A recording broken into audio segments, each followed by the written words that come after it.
जी नमस्कार। ये जो बीमारी है ये एक जेनेटिक डिसऑर्डर है जो कि पेरेंट्स से उन बच्चों में चला जा सकता है जो कि इससे सफ़र हो। ये एक्स क्रोमोसोम लिंक्ड एक बीमारी होती है। इस वजह से ये ज़्यादातर जो है जो हमारे मेल चाइल्ड होते हैं उनमें होती है। इस बीमारी में प्रॉब्लम ये होता है कि डिपेंडिंग अपॉन द सीवियरिटी की टाइप ए है, बी है, कितना प्रॉब्लम है, ब्लीडिंग उस हिसाब से होती है। अगर वो सी भी तरीके का है, टाइप ए का, तो उसमें ज़्यादा ब्लीडिंग होती है और बच्चे में लक्षण जो है 1-2 महीने में अंदर आ जाते हैं। अगर इसमें कुछ कम है, इसकी चीज़ फैक्टर कुछ थोड़ा है, ये फैक्टर 9 की कमी है, तो उसमें जो है बीमारी जो है वो 8 से 12 हफ्तों में आ सकती है।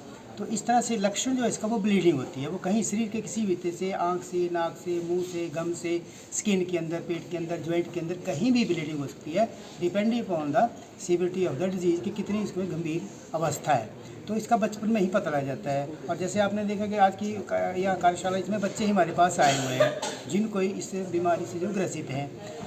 ये खासकर लड़कों में ज़्यादा पाई जाती है, लड़कियों में बहुत कम होती है क्योंकि एक्स लिंक्ड, जैसे कहा कि एक्स क्रोमोसोम के उसके अंदर जाती है, तो जेनेटिक डिसऑर्डर है ये। ठीक है, इसका कोई क्योर अभी नहीं है, ऐसा परमानेंट कोई वैक्सीन नहीं है। रिसर्चेज हो रही हैं, जीन थेरेपी तक की रिसर्चेज हो रही हैं। हमें रेगुलरली इन बच्चों को ब्लीडिंग ना हो उसके लिए प्रोफिलैक्सिस भी देना पड़ता है, या ये तकलीफ हो जाती है तो उस टाइम थेरेपेटिक इंजेक्शंस भी लगाने पड़ते हैं क्योंकि कॉस्टली है और ये लगातार लाइफ लॉन्ग हमें देना पड़ता है रेगुलरली, के भी हफ्ते में 2 या 3 बार इस तरह से देना पड़ता है इंजेक्शन।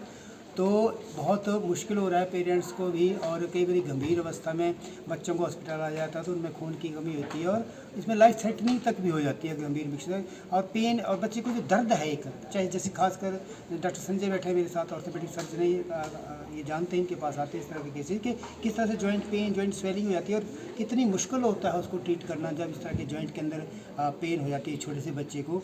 पेरेंट्स भी दुखी होते हैं उसको बच्चे को देखकर, माँ बाप के खास साथ बच्चे को भी बहुत प्रॉब्लम होती है। उसी के मद्देनजर मेरे साथ समर जी बैठे हैं, ये हिमाचल प्रदेश की जो हीमोफिलिया सोसाइटी है उसके ये कोऑर्डिनेट कर रहे हैं हमीरपुर डिस्ट्रिक्ट के लिए कि हमीरपुर ज़िले में इसको हम इम्प्लीमेंट कैसे करें। तो हमारी कल भी बैठक हुई थी ऑफिस में और सरकार का निर्देश है कि एक प्लान बनाएं हम, ताकि आप आइडेंटिफाई करें सबसे पहले कि कितने बच्चे हमारे पास किस जगह से हैं। फिर हम मेडिकल ऑफिसर जो हमारे पीएससी प्राथमिक स्वास्थ्य केंद्र में जो वहाँ पे पोस्टेड है उनकी एक ओरिएंटेशन की जाए। उसके लिए मेडिकल कॉलेज से हम हेल्प लेंगे और उसके नोडल ऑफिसर डॉक्टर गिरीश जी जो मेडिकल कॉलेज से आज भी यहाँ पे आए हैं, तो उनको ट्रेनिंग इम्पार्ट करेंगे कि इस तरह से बच्चों की ट्रीटमेंट करना है। तो इस तरह से ऑर्थो की जो प्रॉब्लम होगी उसको डॉक्टर संजय देखेंगे, बताएंगे उनको ट्रेनिंग में, और बच्चों के बारे में जो डॉक्टर गिरीश बताएंगे। इस तरह से हम उनको बच्चों को मेडिकल ऑफिसर को ट्रेनिंग दे देंगे। उसके बाद हम बच्चे आइडेंटिफाई करेंगे किस जगह से आ रहे हैं, उसको उस डॉक्टर के साथ फिर हम अटैच कर देंगे।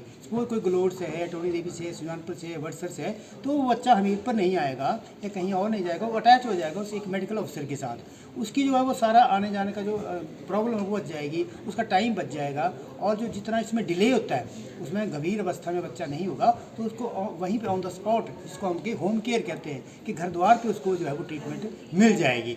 हमारा लक्ष्य ये है, क्योंकि ये खर्चे का भी कार्यक्रम इसमें काफ़ी होता है। स्टेट को भी इसको हम लिखेंगे, ये अब ईडीएल की लिस्ट में आ गया है ड्रग, हम इसको प्रोक्योर अब कर सकते हैं अपने सीएमओ लेवल से भी, और हमारे फंड ब्लॉक में भी और पीसी लेवल तक भी होते हैं। तो कोशिश करेंगे सरकार को हम इसका पूरा एक प्लान दे के इम्प्लीमेंटेशन करें कि कितने हमारे पास इसका लोड है, केस लोड कितना है, कितनी बजटरी रिक्वायरमेंट है, और किस तरह से इन बच्चों को हम जो है वो घर द्वार पे ये सेवाएँ दे सकें। यही हमारे आज की वर्कशॉप का मकसद है। मैं बहुत आज पूरे हिमाचल प्रदेश में 267 पेशेंट जो है वो आज हमारे पास हमारी सोसाइटी में रजिस्टर्ड है जो हीमोफीलिया से ग्रस्त है।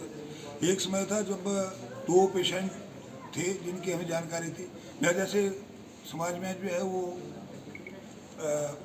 क्या कहते हैं अवेयरनेस पैदा हुई, जागृति पैदा हुई, तो लोगों ने जुड़ना शुरू किया और आज हमारे पास जो है वो 267 जो हीमोफीलिया से पीड़ित पेशेंट है वो हमारे सोसाइटी में रजिस्टर्ड है।